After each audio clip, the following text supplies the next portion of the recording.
Road trip! Yeah, that's right. Old Souls Travel is back on the road again, and this time I am back in Greece again, and I love me some Greece, and now Brendan loves some Greece and sees exactly what I saw in it the first time I was there, which was also a road trip. I went with a bunch of my buddies, and we got to go to Thessaloniki, and we went and we climbed Mount Olympus, and I got to hang out with Zeus for a minute or two, which was kind of cool. He says hi, by the way, and then we went over to Meteora, and we got to commune with the monasteries, and then we headed up to Vikos Gap, which was also gorgeous. And on our trip, we went through the lower Peloponnesian Peninsula and part of Attica and saw all the really cool city-states that you read about in the history books. And that was really awesome. There's so many archaeological and historical spots in the Peloponnesian Peninsula and multiple UNESCO sites, and the driving was so much better than I expected. The driving was a lot of fun, and as you guys know, I love food, and there is some amazing Greek food here. But this intro is getting a little bit long, so let's hit the road, literally.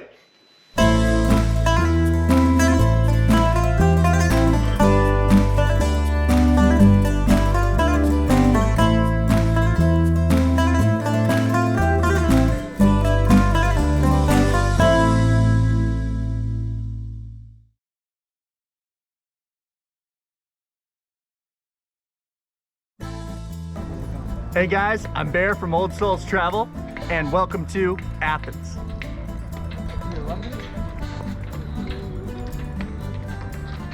We had a great time in Greece, and of course we had to start and end at one of the most popular places, Athens. Athens is an amazing destination on its own, and it's also probably the place that you're going to fly into, whether you're going to the islands or going on a road trip like we did. It is very affordable to fly to Athens from North America, and you can really get good deals on points, and we are all about the points here. And that's why I am so excited to bring you guys 3 videos just on Athens alone. And our very first one is what to do with 3 days in Athens. Even if you're coming to Greece just to go to the Greek islands, oftentimes you stop in Athens. And I'm very excited to share with you some of our highlights. And we're also going to cover some of the food and our favorite restaurants in Athens, which has a special place in my stomach. Holy cow, this is a lot of food, and it was only 24 euros. It's got 4 different kinds of gyros, and we got some more tabbouleh, and what was this called again? I don't know, but it's got feta cheese, tomatoes, and capers. The one thing I've learned when we're out going for street food is that if you see a nice long line, that's the place to go. So let's see if I'm right. And the first thing we suggest for you to do is to go to the Acropolis and to see the Acropolis Museum. And it's nearly inescapable. It seems like from anywhere in the city you can see the Acropolis. And I think that was probably the point when Pericles was having it built, because he was like saying, look at Athens, Athens is amazing. And he wanted to just proclaim how great democracy was, which is kind of cool. And obviously the Acropolis is the most recognizable piece of history in Athens. However, the city is so full of history, and this place has been really important for a really long time to everybody from like Xerxes to even Alexander the Great lived here. One of the things that I really love about Athens and Rome and a lot of these towns is that you can just turn a corner and find something really special. And there's a really nice mosaic down here from the 2nd century AD. They call it the House of the Roman Mosaic. An easy day trip, and our first stop from Athens, Delphi. And it's not just a really beautiful city with an amazing view of a gorge. Yeah, it is actually a great archaeological site, and there's a really wonderful museum there. And the sights are only overshadowed by the amazing story of the Oracle. Once the oracles were read and this nonsense was spat from the Pythia, the priests would tell the people who were asking the questions what they believed the oracle meant. And sometimes they were right, sometimes they were wrong. I came to find out that a lot of times they were right, and people would come from all over to go and get their oracle read from the Pythia. And the road to Delphi for me was also a highlight because there's gorges on the right and then there's gorges on the left, and it's absolutely gorgeous. And then we had that great bridge that we featured in the intro. Yeah, that was cool. And winding roads, you know, I like winding roads. And we decided to stay the night in Olympia so that we could get a really early start to check off another bucket list item. That's right, bucket list, bucket list, bucket list. Athens was on both of our bucket lists. Delphi was on both of our bucket lists. Olympia was on both of our bucket lists. This was quite the bucket list trip. And Olympia was really cool in itself. It was really amazing to see the site and also learn about the history of the Olympics. We even got to do some fun reenactments. Yeah, Brendan Kirkla, 2026 Olympics. And the history there was seriously amazing. There were all these really nicely restored portions of the site. One that wasn't really that restored was probably the most important, because how many times in your life do you get to go somewhere that housed one of the 7 wonders of the world? This is the Temple of Zeus, and this is where that 12-meter tall gold and ivory statue that was one of the original 7 wonders of the world stood. And people would come from far and wide to go and see this amazing structure. Unfortunately, it only lasted about 100 years before it was destroyed by an earthquake. That was really cool to see. I just wish that it was still standing, but I also really like the bakery. Like, it's a salt and sugar mix that's traditional to Greece. It's pretty darn interesting. That's what I'm kind of excited for. It's like it's got some chocolate and some little pistachios on it. Let's see.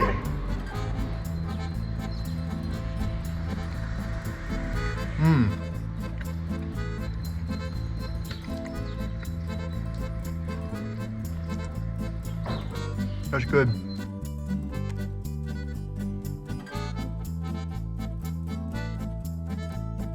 The next leg was pretty awesome in itself. We got to see a Byzantine capital. We also got to look for evidence of Sparta. Hi guys, we've been driving for 3 hours through the mountains, and this is Sparta! And we went on some of the most beautiful roads of the entire trip. I agree wholeheartedly. Mystras was a really nice surprise. I shouldn't have been surprised because it's a UNESCO World Heritage Site. But remember, we got to see 2 UNESCO World Heritage Sites in one day. So we had to go a little bit out of our way to go to another UNESCO site, but we wanted to hit all of the UNESCO sites in the lower Peloponnese. And I'm really glad we did, because it was another one of those sites that was up on a hill with a beautiful view, and it was really well preserved because they kept it inside of a tent. We just visited Delphi 2 days ago, and that's where this story starts. So eventually the people of the city of Phigalia decided, because the oracle told them to join forces with the Orospacians, and they wanted to take back their ancestral land from the Spartans, where we're going later today. And apparently they had a successful foray into that, and they got their lands back. And to celebrate it, they built this beautiful monument, and it's the Temple of Apollo Epicurius. Apollo Epicurius was really cool. It's awesome to see something that's so preserved, and part of that probably was because it was in a remote location, unlike the next place we went to. This is Sparta?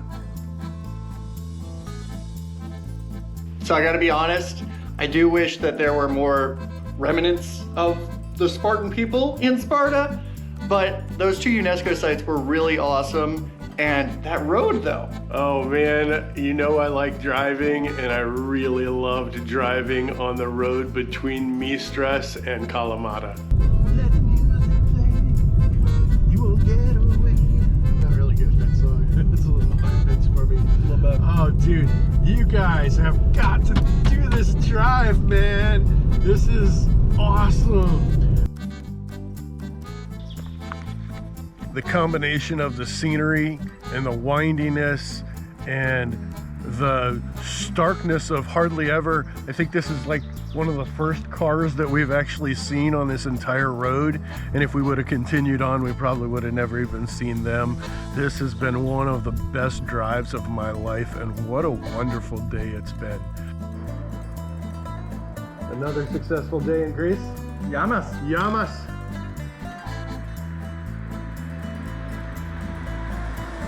This is Sparta beer.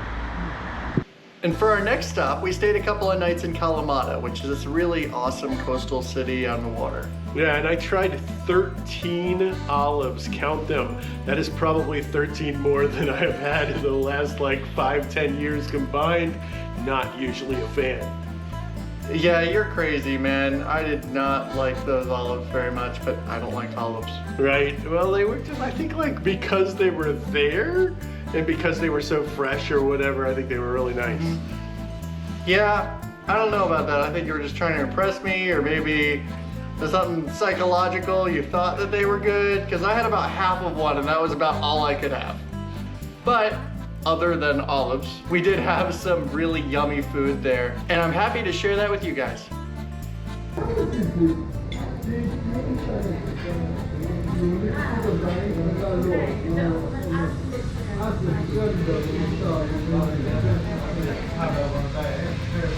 This looks delicious. I am super excited. We are at a little restaurant in Kalamata called Tarola, and I was looking at the best cheap eats in Kalamata, and it was number 2, but it was really number 1 because the first one was like a dessert place. So as far as food, this was number 1, and they're known for their seafood. This is a gilt head, and it looks awesome. So let's see how it tastes.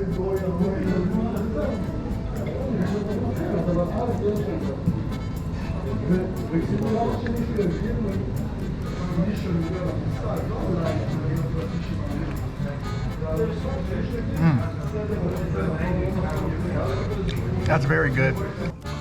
I'm doing this just for you people who say that I should always try something one time.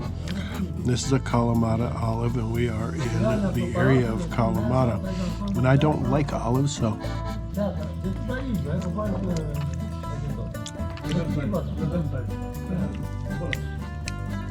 it's actually pretty interesting.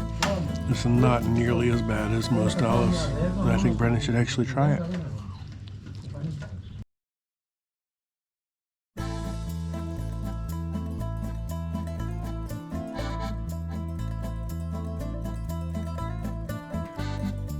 Our day trip from Kalamata was not a UNESCO World Heritage Site, which was really confusing because it was one of the best surprises in the whole Greek road trip. Hi, I'm Turtle. And I'm Bear. And we're a father-son team of anthropologists traveling the world. Welcome to Ancient Mycenae. One of the first things that you see when you enter Messini is the amphitheater, which was really cool. It was really well preserved, and I could just sit there and imagine being one of those people watching one of those shows. And then you walk down a little bit further and you see the Agora, which is where they would have sold goods, which is really interesting. There was also another little theater there that was really awesome, had a really amazing floor, and that was probably one of my favorite parts. We even tried to make a speech there, which was kind of cool, and you could kind of see the footage here. And that was spectacular in its own right, but it's kind of on this descending hill section, and then you see a section, and then you see a section, and when you see the next section, forget everything that you've seen, even in Greece to this point. Outside of Athens, at least, that stadium is probably the nicest singular structure that I have seen in Greece on 2 road trips. Plus I got to kick your butt in a race. Yeah.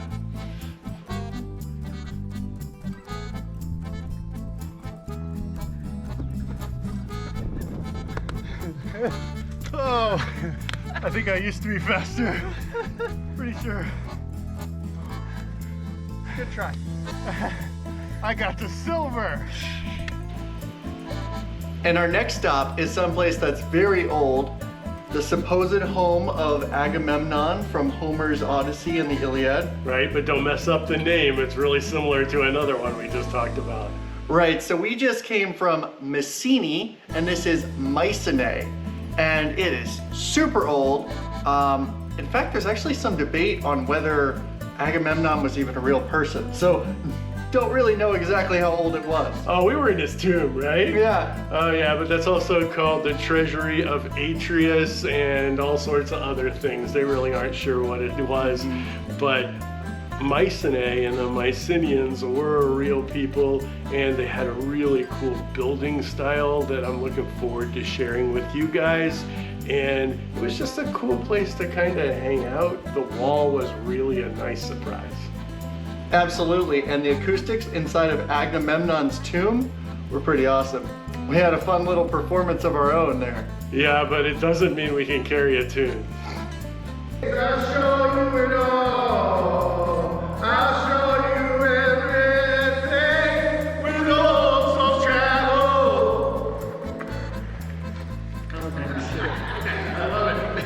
And if you're still with us after hearing us sing, we really thank you for sticking around. Our next stop was Corinth.